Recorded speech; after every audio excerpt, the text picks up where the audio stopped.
Today, we will witness the burial place and the incorrupt body of Saint Padre Pio in San Giovanni Rotondo in the province of Foggia, Italy.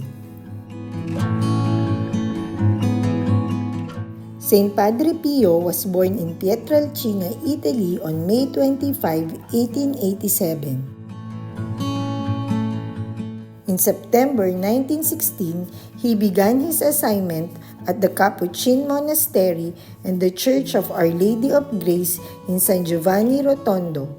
There he remained until his death in September 23, 1968.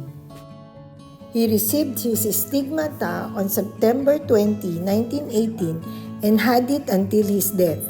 Stigmata in Catholicism are bodily wounds, scars, and pain which appear in locations corresponding to the crucifixion wounds of Jesus Christ. In Saint Padre Pio's case, he had the wounds on his hands, feet, and side. He also had a remarkable gift of bilocation. Bilocation is the ability to be present in two different places simultaneously. Multiple eyewitnesses attested to this kind of ability of Saint Padre Pio.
One of Padre Pio's favorite prayers was to the Sacred Heart.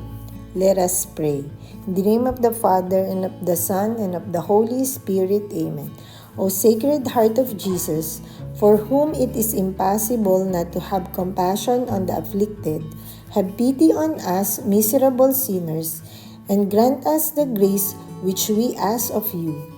Through the sorrowful and immaculate heart of Mary, your tender mother and ours.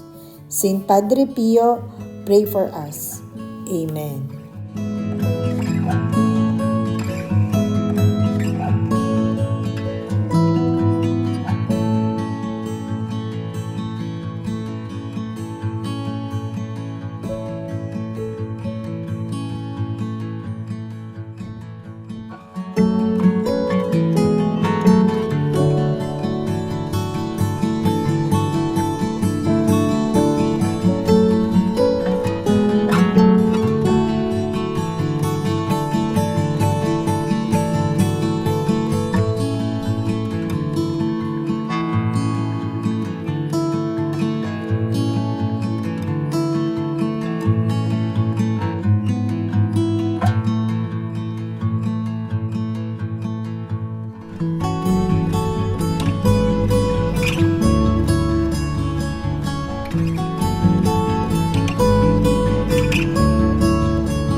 you.